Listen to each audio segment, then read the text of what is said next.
Hello दोस्तों, आज की इस स्टोरी का नाम है राजा और साधु।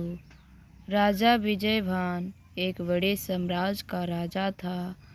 राजा को बड़ी मन्नतों के बाद अपनी रानी से एक पुत्र की प्राप्ति हुई थी। राजा अपने राजकुमार से अत्यधिक प्रेम करते थे, उसकी हर जिद और इच्छा की पूर्ति करते थे। राजा को घोड़सवारी में बड़ा आनंद आता था, लेकिन राजा को यह पता नहीं था कि उनके जीवन में ऐसा कुछ होने वाला है। उनका एकलौता 10 वर्षीय पुत्र घोड़सवारी करते वक्त अपने प्राण गंवा बैठा।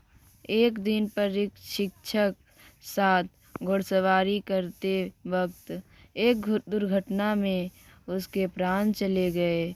ढलान पर फिसलन वाली जगह पर घोड़ा अपना संतुलन खो बैठा। उस पर बैठा नन्हा राजकुमार गिरकर एक पत्थर से टकरा गया, जिस कारण उसकी जीवन लीला समाप्त हो गई। राजा को इस घटना से गहरा सदमा लगा और क्रोध आया। राजा इस घड़ी में जैसे राजधर्म भूल गया। उसने उस घोड़े और उसके प्रशिक्षक को भी नहीं छोड़ा, दोनों को मृत्युदंड दे दिया। राजा यहाँ तक भी नहीं रुका। इसके बाद राजा को सभी 4 पैर वाले पशुओं से घृणा हो गई। उसने राज्य में सभी 4 पैर वाले पशुओं पर प्रतिबंध लगा दिया। उसके राज्य में अब कोई भी बैल, गाय, घोड़ा, गधा इत्यादि कुछ भी नहीं रख सकते थे। जो भी इनका प्रयोग करते पाया गया उसे भी मृत्युदंड दी जाएगी, ऐसी राजा ने घोषणा करवा दी। राजा अपनी इकलौती संतान के जाने से बहुत निराश था। उसके खुद को राजमहल में कैद कर लिया था। राज्य में प्रतिबंध के कारण प्रजा का बुरा हाल था। कई कोसों तक उन्हें अब चलकर जाना पड़ रहा था। खेती करने के लिए भी उन्हें बैल न होने से बहुत असुविधा हो रही थी।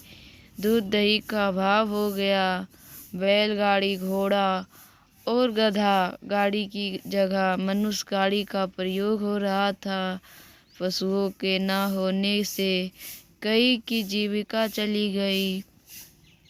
आमदनी का साधन खत्म हो गया था। देखते ही देखते 9 माह बीत गए, लेकिन राजा उस संताप में था।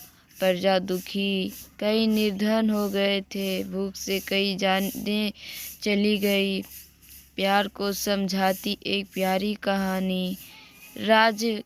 राज की प्रजा चिंता में ही डूबी रहती। उन्हें कोई रास्ता दिखाई ही नहीं दे रहा था। तभी एक साधु सन्यासी का उसी राज से गुजारना हुआ। राज में वो आए तो लोगों ने उनके आगे विनती की और उन्हें इस समस्या से निकालने का अनुरोध किया। उन्हें लोगों की पीड़ा दिखाई दी। इसके पीछे प्रतिबंध का कारण भी पता चला। साधु ने राजा से मिलने का निर्णय किया। वो राजमहल गए और राजा से मिलने को कहा। राजा किसी से भेंट नहीं कर रहे थे, इसलिए राजा ने यह संदेश भिजवा दिया कि आप जाएं, राजा अभी दुखी है। उस साधु ने कहा कि मैं उनके पुत्र के विषय में ही उनसे कुछ चर्चा करने आया हूँ। राजा यह सुनकर उनके सामने उपस्थित हुआ। राजा ने उन्हें प्रणाम कर कहा कि आप क्या बात करना चाहते हैं। उन्होंने कहा कि हे राजन, आपने गलत ही पशुओं पर प्रतिबंध लगा दिया। आपके पुत्र की मृत्यु का कुछ और कारण है। राजा को लगा कि यह पूछे हुए लगते हैं। मन ही मन में कुछ समय उसने विचार किया और फिर कहा, क्या हमें बताइए, ऐसा क्या है जो आप जानते हैं और मैं नहीं। उन्होंने कहा कि जल, आप जल पर प्रतिबंध लगाइए ना, आप जल पीजिए ना, आपके राज्य में कोई जल का प्रयोग करेगा और ना ही वर्षा होगी, ऐसा प्रतिबंध लगाना सही है। राजा बोला, आप क्या बोल रहे हैं? आप सन्यासी होकर एक बात की पीड़ा के साथ खेल रहे हैं। वो बोले, मैं सच बोल रहा हूँ।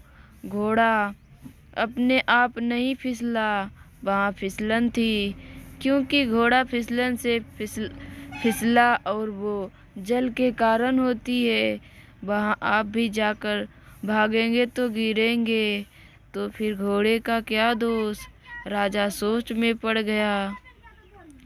वो फिर बोले कि तुमने उस घोड़े के और उसके शिक्षा के प्राण ले लिए, पर तुमने अपने प्राण नहीं लिए, क्योंकि वो घोड़ा और प्रशिक्षण करने वाले को तुम ही यहाँ लाए थे। वो अपने आप यहाँ नहीं आए थे। राजा का अभिमान कैसे टूटा, जरूर पढ़े 3 बातें। राजा को अभिमान था कि वो सब जानता है, तो बहुत गहरे में देखा जाए तो असली दोषी तो तुम हो। ना तुम उन्हें यहाँ लाते, ना तुम्हारा पुत्र प्राण गंवाता। वो बोले, राजा तुमने सबसे पहले अपने आप को दंड देना था। क्या वर्षा पर प्रतिबंध लगा सकते हो? अगर उस घटना की जड़ में जाओगे तो कुछ और ही कारण तुम्हें समझ आएंगे। तुम राजा हो और राजा का पहला धर्म प्रजा पालन है। एक पिता की भांति तुम्हारी संतान का तुम्हें इतना दुख है। इस वजह से राज्य में कितने लोगों की मृत्यु हुई है, तुम्हें पता है? नहीं, तुम राजा योग्य नहीं हो। जन्म और मरण तो प्रकृति का नियम है। तुम्हारे पुत्र के साथ हुआ वो एक दुर्घटना थी, लेकिन तुम जो कर रहे हो वो पाप है। राजा साधु के वचन सुनकर उनके आगे आगे फूट फूट कर रोया। साधु ने उसे सांत्वना दी और कहा, उठो, अब हम सब एक उस परमात्मा की व्यवस्था हैं, इसे उसी तरह रहने दो। परमात्मा ने तुम्हें अक्सर दिया है प्रजा की सेवा का। पेड़ पर एक पत्ता भी हरा रहता है, फिर सूखकर गिर जाता है। हर छोटी बात हमें परमात्मा के नियम से अवगत कराती है। कोई समझना चाहे तो समझ सकता है। बहुत हुआ राजन, अब विलम्ब मत करो। अपनी प्रजा का पालन करो, अपना धर्म निभाओ। एक बाप अपने पुत्र को ना बचा सका, लेकिन एक राजा ना जाने कितने दूसरों पुत्रों को खुश कर रख सकता है। व्यक्ति को वो जहाँ परमात्मा का नाम लेकर प्रसन्न मन से अपना कर्म करता रहना चाहिए। उसका धर्म है, अपना धर्म निभाना है और उसके दिए हुए उस अमूल्य जीवन को जीना चाहिए। राजा की आंखें खुल गई।